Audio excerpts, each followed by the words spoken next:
So a little bit of background on Cerius HR today. We tend to provide a lot of content and thought leadership as part of what we do here at Cerius. Given the rate of change and the talent-driven nature of the workforce of the future right now, we have seen an increased trend of companies really needing to level up their human capital capabilities.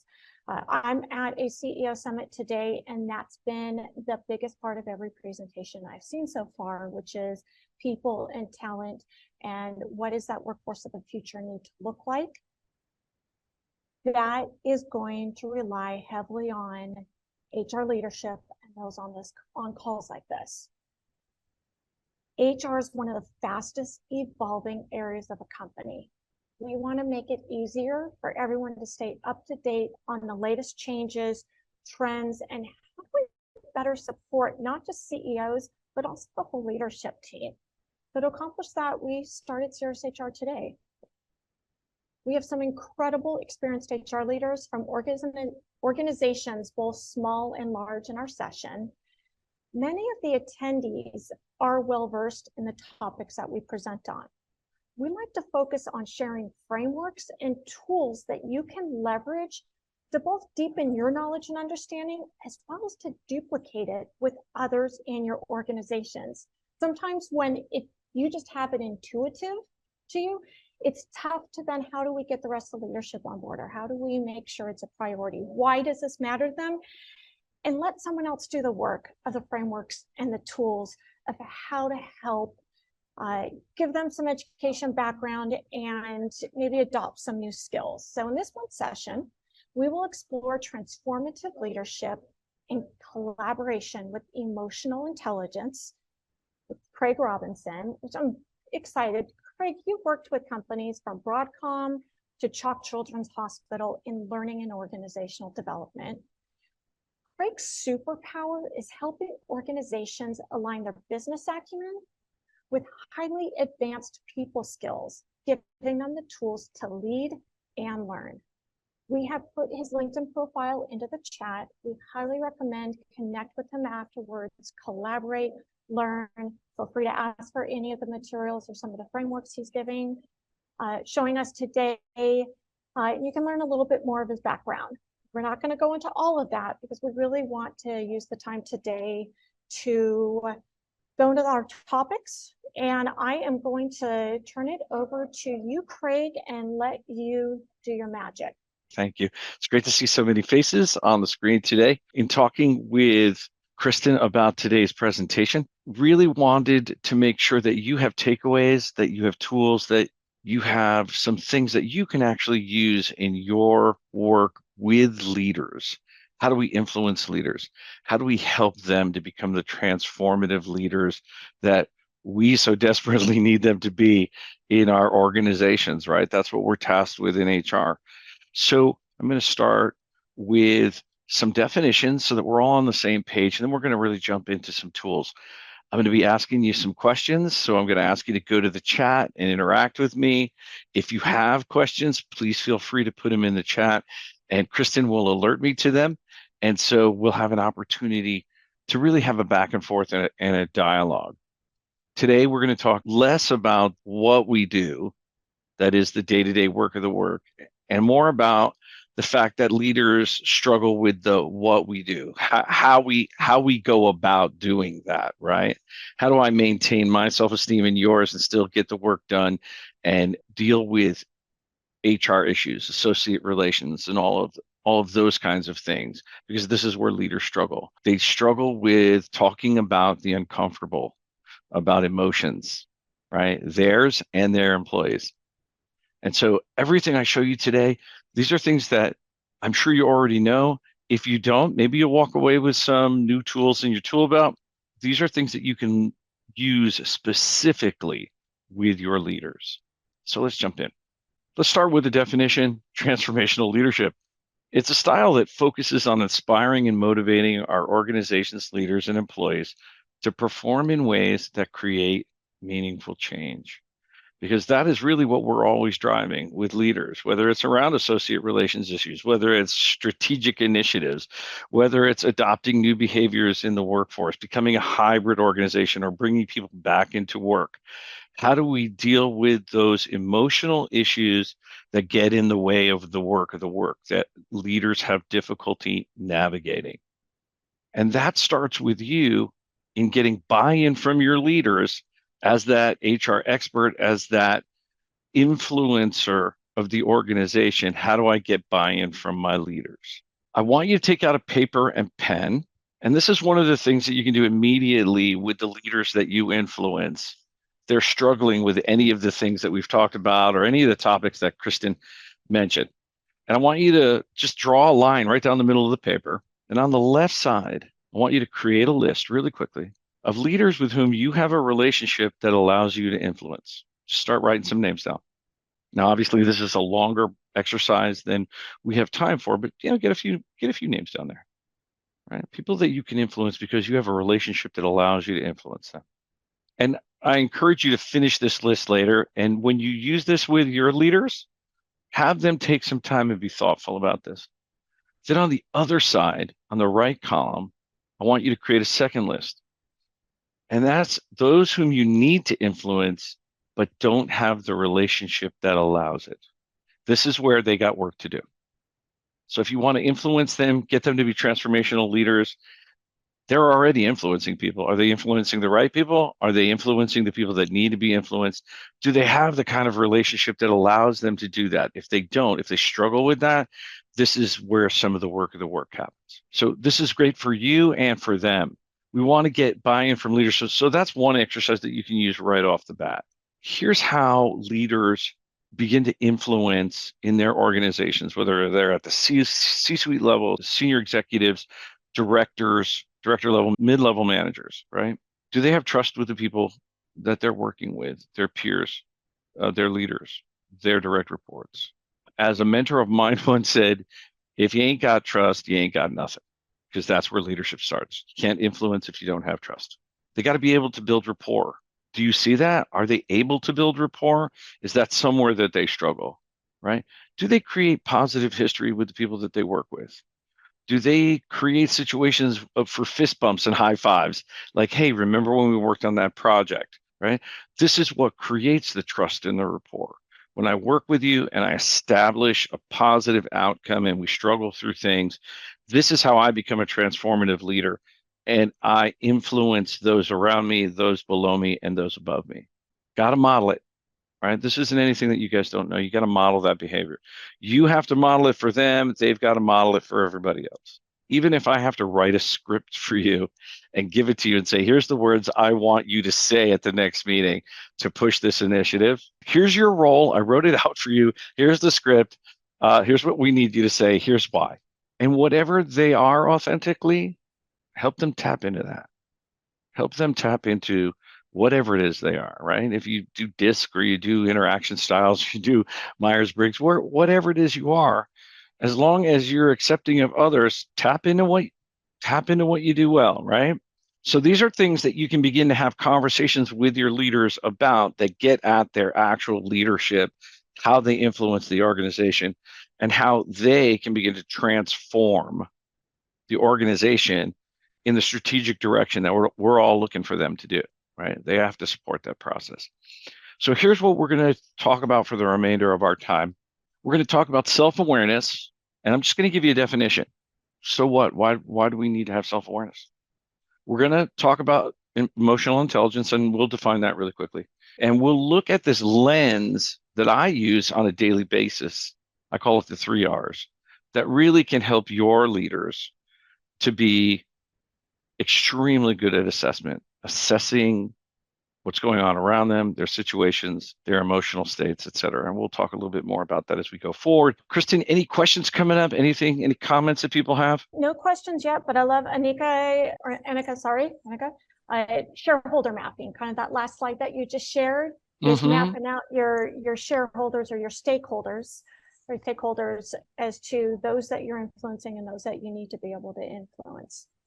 Yeah, I love that. And so we probably aren't all speaking the same language. I'm using words that you're not using, but I love what we're doing here so that we can interact in a way that we understand that we're on the same page, right?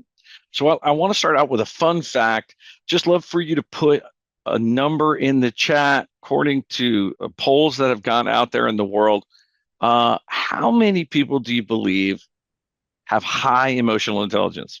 How many? What percent of people have high emotional intelligence? Just throw a percentage in the chat. This is everyone, Craig. This isn't just business owners or leadership Right. teams. This is everybody. According to the statistics of people that have been asked, how many people believe they have high emotional intelligence? Any numbers coming in? Yeah, quite polarized. You've got those that are kind of that 20 to 40%, and then some outliers of 15% or 100%. I love the optimism there on the 100%. You need to get to know me better, and we'll drop that 100% down. But yeah, kind of that 20 to 40% range seems to be a medium. So here's an interesting thing. 70% of people think they're in the top 10% of high emotional intelligence. But the reality is only about 36% of them actually have high EQ, right? EQ is an immense universe of competencies and ideas and skills. We are all good at a bunch of them, and we're all challenged with others. We really got to help our leaders to improve on the areas where they're challenged that impact their work of the work, right? Where they're showing up and they need that little bump in their emotional intelligence. Maybe I have it, maybe somebody else has it, but it's an area where them improving that little piece of their emotional intelligence would pay big dividends for them, their associates, and the organization. And we're going to start with self-awareness. So let's define it. Anybody want to just really quickly in the chat, what does it mean to be self-aware? What is self-awareness? This is stuff you guys know. Just want to make sure we're on the same page. It's got a question here. How do you get other leaders to assess their EQ? Is that something you're going to get into, or we want to address it at the end? We can address that now. It's really how do you get them to address their own EQ? There are assessments out there to look at. There's all the traditional ways of coaching, et cetera. But a lot of it has to do with what you're seeing here on the screen, which is improving and increasing their self-awareness that, hey, I do need to improve in certain areas of emotional intelligence. Yeah, Craig, you've got some great tools that I think you're going to go through that as the HR leader does them and has the other leaders do them. I think you've got some good stuff in your presentation that can help with that. Did anybody write in anything around definitions? Absolutely. You understand your strengths and areas for improvements, an individual's ability to assess their own strengths and limitations. Stanish is saying your own capability, you're able to really understand what are your capabilities, the opportunity, the biases, and behaviors. Those are great ones. Yeah. So I wish I could read them all because I'm sure they all have something like that in them. Here's the definition that I like to use by Roger Pearman. He was with the Center of Creative Leadership for about 30 years. He wrote the book You, and he also wrote the People Skills Handbook. In the definitions that you read to me, Kristen, you pretty much have this nailed. Here's the thing that's the most important part, the operational part of this paragraph here is the words that come after the and, how those things affect others around us. This is where a lot of leaders run into problems, right? They're good at what they do. They know what needs to get done. They can drive their function through the organization, but how they affect the people around them says everything about how that stuff gets done, whether it gets done, but a lot of bodies get left in their wake, et cetera. So that's really what we're talking about. How do we help them see what the consequences of how they show up? That's what emotional intelligence is all about in terms of leadership. Let's move quickly then to emotional intelligence, because I think you're all right. It starts with me, starts with my leader. How do I get them to be more emotionally intelligent? How do I get them to be more self-aware and begin to understand it's not a matter of how much I care about being self-aware. It's how that gets me to the goal I need to get to as a leader, right? And for the organization, how do I move the needle? And if my behavior has negative effects on my staff, on my team, on the other executives around me, or getting the work accomplished, that's a significant hurdle I have to help people get over, right? So emotional intelligence has been around since the mid-1980s. What's emotional intelligence? There's a lot of definitions out there of what emotional intelligence is. Here's the one that we're going to use for today. It's the one that I use, and it also corresponds with the 3 R's that we're going to learn about. I'm going to define it for you. I'd love you to comment on it. We're going to break it down, and I'm going to give you some tools to help you create the filter with which your leaders can begin to build their muscles around emotional intelligence just in the very short term. Just 3 mindfulness things that they can pay attention to that with practice they get a lot better. And as I said, I use this all the time. So here's the definition, and this definition comes to us from Jennifer Shirkani, who runs the Penumbra Group. She's an EQ guru that I've known since 2001. She was one of the very first people that turned me on emotional intelligence. And it's a set of skills that include the ability to recognize your impulses and moods, read situations accurately, and respond most appropriately depending on the situation or person that you're dealing with.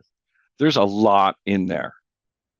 And if I responded to it like I was an attorney, I'd say, wow, so much of this, the answer is it depends. And that's it. It's where the art meets the science. So what's your reaction to that? I'd love to hear, Kristen, if anybody's having a reaction to that definition. I think they're all busy writing it down right now. Well, Recognize, read, respond. I'm yeah. writing my post for later right now. No, I Uh, think we're good. Things will come up and I'll raise my yeah. hand. And you guys, you can get this. You can take a screenshot of it. I can send this to you if you want to reach out to me. I'm happy to send this to you. I don't own it. Jennifer Shikani came up with it, but I use it all the time. I think the comments are love it. Okay. Anything else? Yep. It's a Okay. great definition. We can see why you've been using it all these years. Yeah. So we're going to break this down now, and I'm going to ask you to go back to your pencil and paper, and I'm going to share some of the things that are important for your leaders to start thinking about just in 3 different situations. It's not all of it, it's not the entirety of it, but it's a start. Right? So let's break it down. A set of skills that includes the ability to recognize your impulses and moods. Wow, we could talk about that literally for an entire day, right? But here's what I want you to think about and ask your leaders. 2 questions. I check in with myself and I identify my name or name my mood or my feelings before every interaction, during every interaction, sometimes before, sometimes after, rarely, almost never. Right? It's just a little quiz. Just ask them the question. Which of those do they think best fits how they do that?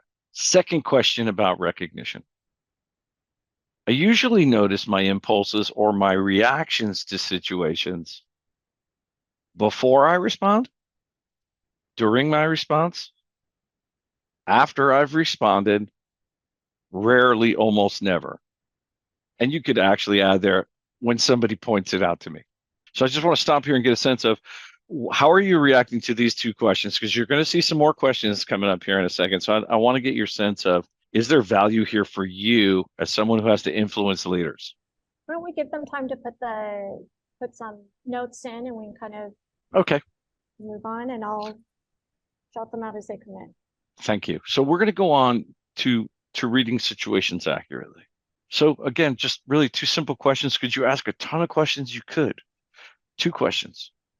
I notice others' nonverbals and assess their emotional state before every interaction, during every interaction, sometimes before, sometimes after, rarely, almost never. And be thinking about this for yourself, because I know that when I put myself in the chair and I ask myself these things, it really illuminates for me what I'm asking other people to do. The second question about situational awareness, I perform a temperature check in meetings and on video calls. Every time I join, sometime during the meeting, only if things get heated or go off track, rarely, almost never. And again, I'd love to come back to this, get some of your reactions to these things. What questions do you have? What's going through your head? Like, I'm reacting to this, Craig, and here's my reaction to that. Why is that important? So Craig, I think a great question as I'm listening to this, and these are phenomenal questions. Thing is, how do you tee that up? Because you're typically teeing it up with the least aware person in the room. How are you teeing that up to give permission to ask these questions and have that conversation? Yeah, that's a great question. So I would go back to the very first list that I asked you to write out. And when you look at that list, is the person that you're trying to influence on the left side of that list or the right side of that list for you as an HR leader, right? If they're on the right side of the list, getting this kind of process going is a little bit more difficult than if they're on the left side of the list. To your point, Kristen, oftentimes when I'm doing work with leaders and they're talking about what they're struggling with and they're sharing with me and they're blaming others and they're looking at things, I usually take an opportunity to ask some questions that lead us into these types of areas. Are all of these areas important to ask about at the same time? Absolutely not. But when it comes up, just like in the definition, and respond in the way that's most appropriate for the situation, one of these might come up and I might go, hey, so when you're on your call, when you have meetings, do you do a temperature check? Do you know what that is? There's a technique out there. It's called taking a temperature check. Here's what it is. Here's what you learn from it. Here's what it tells you, because leaders leave so much information on the table. They walk into a meeting, they jump into the agenda, they've got their checklist that they need to get through because time is driving everything. Their head's not up, they're not looking around, they're not paying attention, they're not assessing what's going on or seeing what effect they're having. How many times have you walked into a room where someone senior to you comes in and has an immediate chilling effect on the meeting that you're in? We were cooking, we're talking, and a leader comes in, it just immediately chills the whole room. We have to have another meeting so that we can get to what it was that we were in the middle of working on. So if you have leaders that are doing that, how do I get them to realize that's what they're doing? Hey, do you do a temperature check when you walk in the room? Right. Let me go on to the third one. Responding most appropriately depending upon the situation or person you're dealing with. So 2 questions about appropriate responses.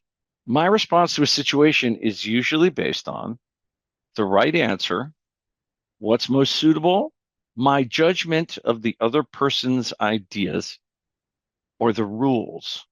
Could there be more than one answer to this for you? Sure. I typically choose the response that I know is correct, I feel good about, is the most useful for the situation presented, or matches my mood.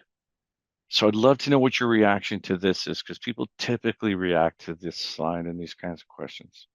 What questions do you have about that? What's your reaction to that? I love the opportunity just to have a discussion around what do you mean by my judgment of the person? What do you mean by the rules? You could get Yeah, on discussion just on what do these mean and how are they interpreted, yeah. and get their curiosity going. What do you think it means? How would you interpret that? I think that's always great information for those discussions to get them engaged in the topic. Yeah, I love that, Kristen. And I think each of these, especially on this slide, can be so provocative because it gives you some insight into how your leader thinks, right? It gives you some insight. Well, I always go with, I know that answer is right. I go with my right answers. Okay, how's that working for you?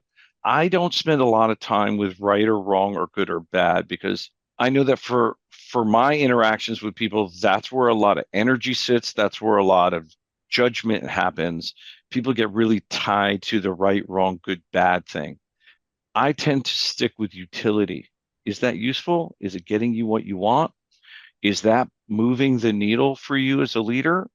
And if it is, that's great. If it's not, are there other opportunities? Are there other options? If I always go with, well, that's my answer, that's the right answer, there's some pros and cons there that you can work at and look at in terms of the decision-making quality that a particular leader has and whether that's problematic or whether that's a useful process. So I shared with you these 3 sets of questions, just 6 questions in all. And we're back to the definition of emotional intelligence and the 3 R's. So how do I use this as a lens for when I'm working with other leaders, when HR says, hey, Craig, this person has low engagement scores, they got high turnover, can you work with them or the team? There's some problematic things. They have emotional outbursts, et cetera, et cetera. How do we get this person more focused on some of the emotional intelligence issues and capacity that they have to lead their organization? So a set of skills that includes the ability to recognize, I start with me, right? Am I triggered by something that's going on? How am I reacting to that individual? Conversely, what is the style that that leader brings to those interactions that's either useful or working against them, right? So are they checking in on their ability to recognize their impulses and moods? And by extension, can they really recognize the moods and emotional state of somebody across the table from them or a room of people? Roger Pearman says that the ability to read situations accurately is high in demand, and that highly successful leaders have that capability, right? They can walk in and they can assess quickly. This whole process of using this lens to look at leaders and how to improve their collaboration, make them transformative leaders, is about constant assessments. I'm constantly assessing my situation. I'm aware of what's going on around me. I'm aware of the people around me, and I have the kinds of relationships and I put the time in that allows me to interpret that data in a way where I can respond appropriately. And that gets us to where it is that we need to go, either as an individual leader or as an organization of leaders. So I'm just going to let you sit with that for a second. Thoughts, comments?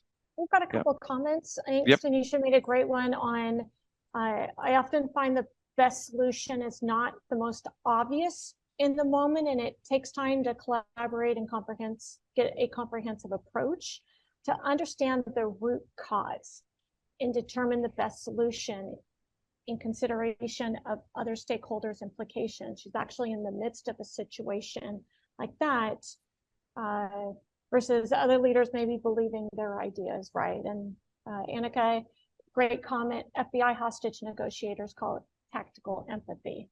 How are Yeah. you feeling to their mindset, what they want, and what they can get from it? Yeah, I love that. I love that. It's great. I love the FBI reference. A thoughtful response, right? If we have people who are reacting to bias, if we have people who don't understand what self-awareness means and how they affect the people around them, and they snap to judgment, and they're not being mindful, they miss the outcome. They're treating a symptom and not the underlying issue. I'm a huge believer in that.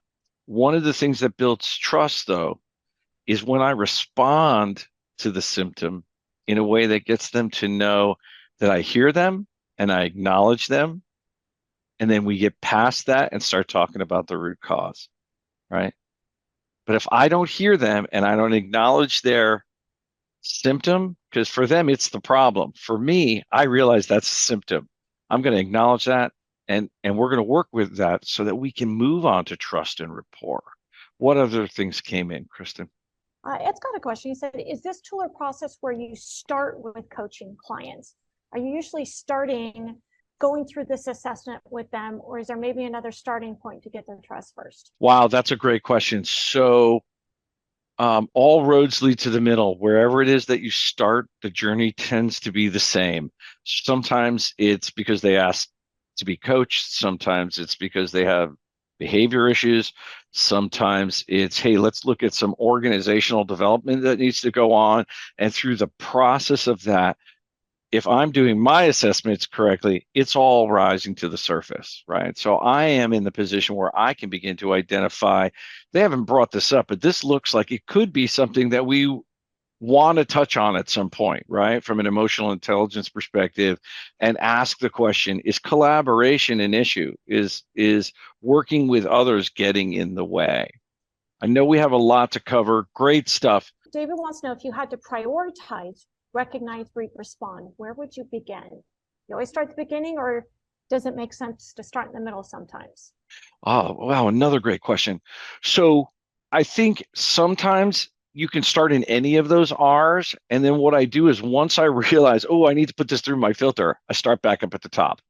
And And what I typically do at the top, the very first thing I do is I turn the mirror around. And as a leader, I say, what's going on with me that I'm feeling this way? I'm reacting this way. What's happening over here? Let me name that and acknowledge that. Good. What do I want to do that? I want to set that aside and I want to focus on, is it a symptom? Is it the underlying cause? What are we talking about? What am I reading over there? How well do I know this individual? What are they bringing to me? Is it a personal need? Is it a practical need? And then how do I want to respond in a way that maintains my self-esteem and theirs and still allows me to be candid and talk about what the business issue is and what effect does it have on the business? Because that's where I need to live, not on the emotional, personal side. It's what's the business issue and what's the effect on the business? And if you can't answer those two questions, then you run the risk of disenfranchising folks or really focusing on the things that aren't important from a professional, let's move this person to transformative, right?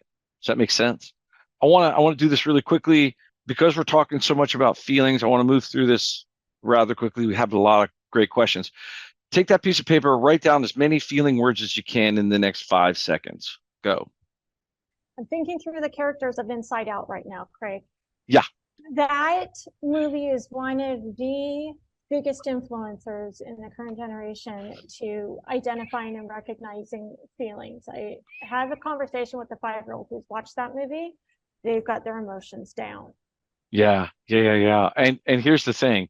So can you just put a number in the chat, folks? Just say, hey, I got 5, I got 10, I got 20. This is another thing I encourage you to It's do. 4, 8. I was expecting at least double digits from you. Come on, Ed. Uh, We got 4, 7. hey, give the guy a break. I give him 5 seconds.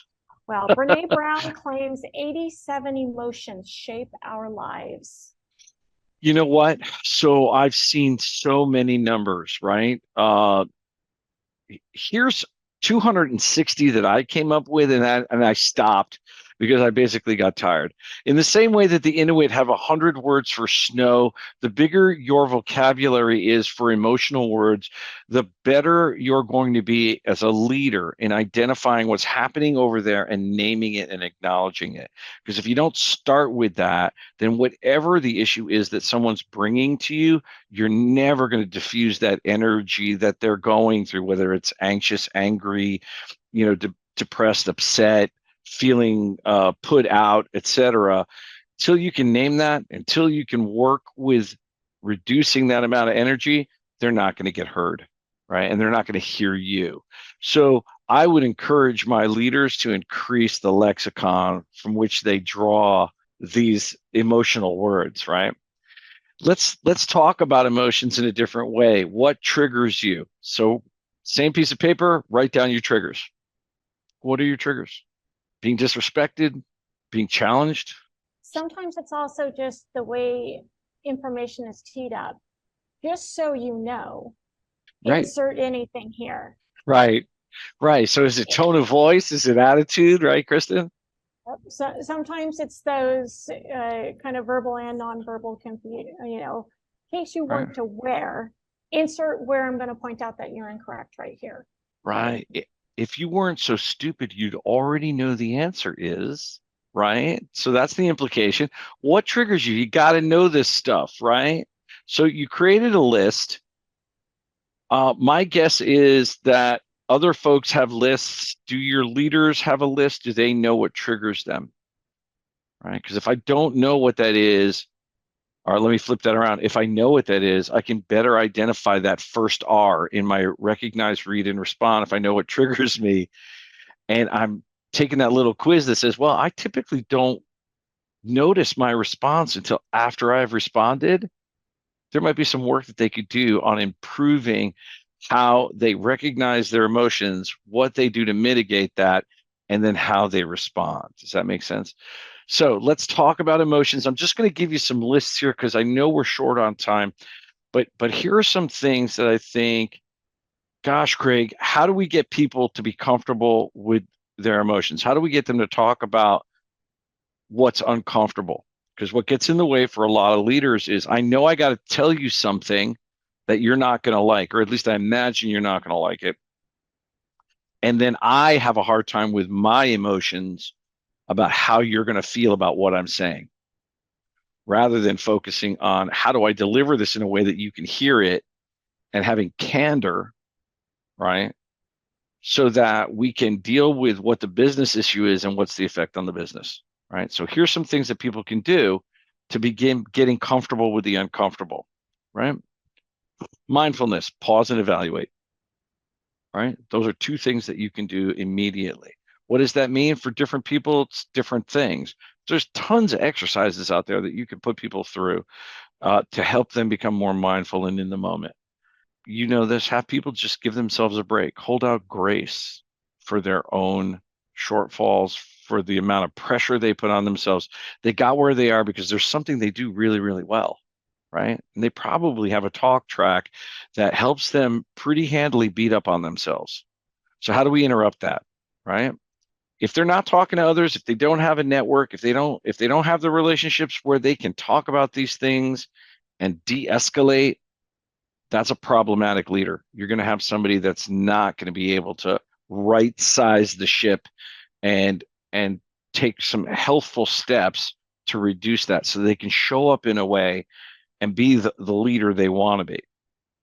If you've never had an opportunity to sit across from someone who is not your loved one or your spouse or your significant other and just take 30 seconds and stare deeply into their eyes, you will experience discomfort.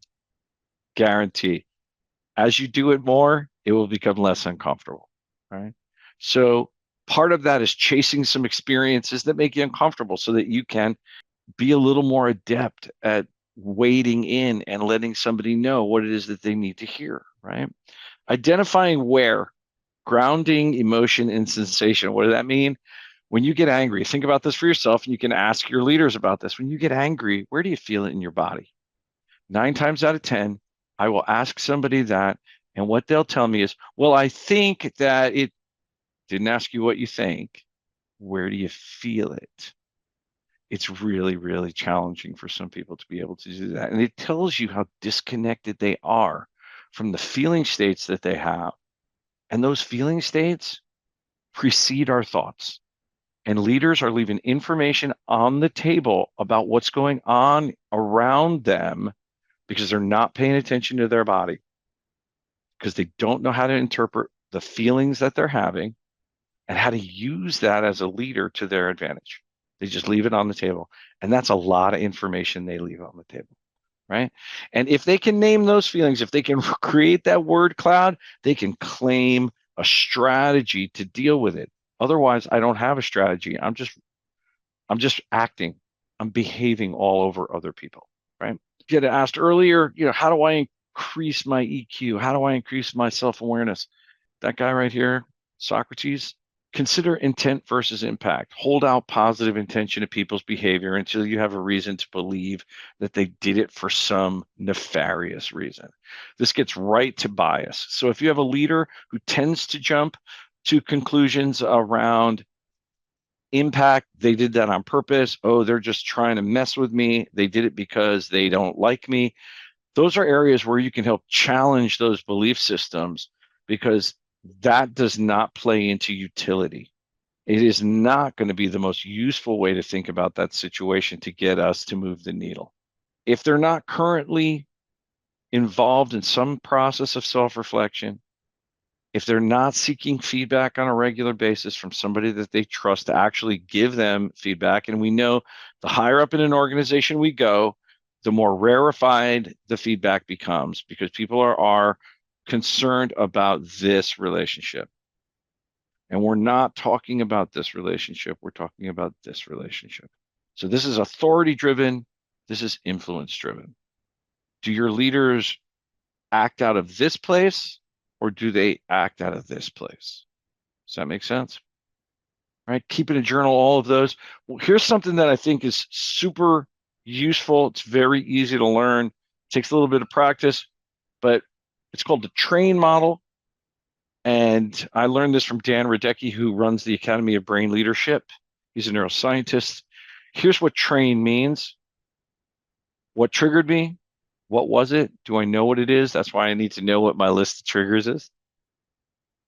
reflecting on that. How do I think about this in terms of what's influencing me? When I turn the mirror around, what's going on with me that I'm getting triggered? Is it a self-esteem issue? Is it a fairness issue? Is it a safety issue? Is it a security issue? What's going on with me, right? What am I telling myself? Am I paying attention to my talk track? It's probably been around since, my early teens. Do I have another story that fits the facts? What is that story? Reappraisal, right? So we could go into a lot of things, but I don't want to take up the time. How do I reframe that situation so that I can hold out positive intention to the behavior and that it doesn't play into that amygdala hijack brain science bias that I have? How do I take the other person's perspective and understand, oh, they're not trying to waste my time. They're dealing with their own issue right now that has nothing to do with me. Everything that's happening right now is stuff I'm making up, right? So how do I assume positive intention? Once I include them, there's an interesting thing that happens in your brain, and we know this from the MRI studies, is that we move them from the place where we have outside group other to family and friends. And when I do that, there's an immediate emotional change in my attitude towards that individual and how my brain literally takes in information about that person and how I define it, right? There's a biological component here. And then that helps me to neutralize it. How do I come up with dialogue that instead of what you said earlier, Kristen, about sort of that tone of voice and the intention there is, are you stupid or what? How do I put that in a way that helps move the conversation forward? These are all things that your leaders can learn and start to utilize, even on a small scale, that's going to change the way they show up and how they are perceived, right? Because it's all about perception. A couple more slides. Here's a slide you might want to reach out because you're probably not going to have a chance to write all these things down. But I want you to look at this 12 ways to increase collaboration. Which of these just jumps out at you? What do you react to? Which of these is one that's like, oh, yeah. While they're putting into the chat, I'm saying Uh-huh. number 2, aligning the team around the objectives. You take any siblings that'll yell and scream at each other all day long, but they get aligned with an objective and they want to accomplish something, outsmart a parent, they will get it done. Yeah. And I love that, Kristen. The other thing is I threw the word incentives in there because I know from working with groups, when our incentives are aligned, that is, we're all doing this for the same reason, we get better outcomes, right? Love it. You've Go got it ahead. all over the board here. Trust, communication, establishing clear communication, co-creation. It's a Yeah. fantastic one. Relationship, number 6. Summarization of trust, clear communication, promote a shared vision. Yeah. Stand out. Love it. Yeah. Number 9 and number 4, shared vision. You're starting to see the pattern here. Yeah, I think number 5, number 12, number 9, a lot of those speak to creating or co-creating a shared reality, right? It's not something I'm doing to you, I'm doing it with you, right? You're not doing it to me, we're doing it together. When I feel that on the receiving end, I'm bought in, I'm engaged, right? So 7 productive leadership skills. You've seen 7 habits of successful people, all this stuff. This is a list I live by. It's not about the person, it's about the behavior. We learn the most from failure. Success just tells us, it reinforces what we already know we can do. Failure is the great teacher. And we have to hold out grace to those who fail. So, one, they know that it's part of the process, but we just don't want them to keep making the same mistake over and over and over again, right? If you can't flex your style, if you look at the world through a lens that is so narrow and so rigid, you're going to run into areas of conflict that are going to be difficult for you to handle, right? Show up, be consistent as a leader. This is a list you can use with your leader and say, pick one of these. Which one of these resonates with you? Where do you think you do the best here? Which of these do you do best? Which of these would you put at the bottom of the list? Because it's not about what we No, it's about what we do. So let's look at the demonstrable behavior. I'm going to leave you with a call to action. What will I do differently on Monday is wisdom. What I shall do on Monday is wisdom. I'm going to open it up to the group. Kristen? Ed's got a question. When Yeah. working with client companies, how receptive are the top C-suite execs? My experience is hugely variable, but skeptical of the touchy-feely vibe. Yeah. Yeah. So great question, Ed. I rarely put it in terms of touchy-feely because not only am I insulted by that, but they're insulted by the thought of it. So what I tend to talk about is how much pain are they in and how badly do they want to get out of it? Because that's what they're motivated by, right? Quite often in working with the C-suite, they've tried some things, they've struggled. They're very intelligent people who want to have this work, but they're standing at the precipice and they're looking over. So they're willing to go outside. Some of them are even like, "Oh, we've tried this before. It doesn't work." Right? For me, it's all about talking about it from the perspective of investment. You're making an investment. The investment isn't a one-time experience. It has to be a catalyst. Are you willing to invest in a catalyst? Because that's, you got to watch your investment, you got to help it grow. You actually have to do something. It can't be something that others do. You have to get involved. And when you look at it from an investment perspective in terms of dollars and cents, here's what you get at the end. If you manage your investment well, they tend to not think so much about soft skills, right? I hope that answers your question, Ed. We've got another question, which I was hoping would come up. On your last slide, can you expand on number 7, which is don't lead with how can I help? Here's where that comes from. That's a great question. Here's where that comes from. The tendency of leaders that I've worked with is they just really want to give the answer. They just want it to go away. And so where they start is, hey, I see you're having a problem with blah, blah, blah, blah. How can I help you? Help doesn't always look like what we think it should look like. Help is, what can you do? What are your ideas about how to solve this? And then when we flesh out what your ideas are, how can I help you be successful with your idea? Help comes at the end, not at the beginning. I'm helping you by asking you to do the thinking and doing the solutioning. And then I will help you if I can with making that a reality.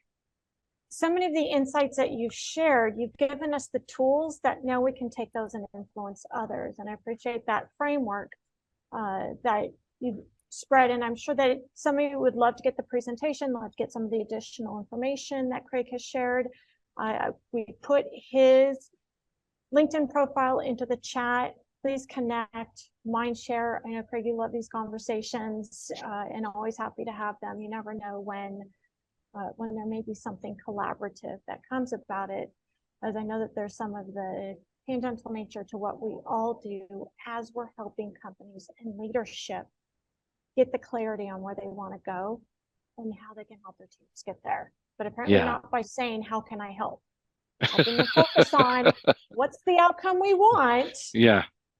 What are your thoughts on how we're going to get there? I thank Yeah. you so much for joining us today and connecting with Craig is really the next step. If you want to connect with Chris and myself, our LinkedIn profiles in there, as well as register for the upcoming Cerius HR Today. We've got a great slot the rest of the year. Craig, phenomenal. Thank you. Thank you so much for having me in. Loved being here with all of you. Thank you for spending your time.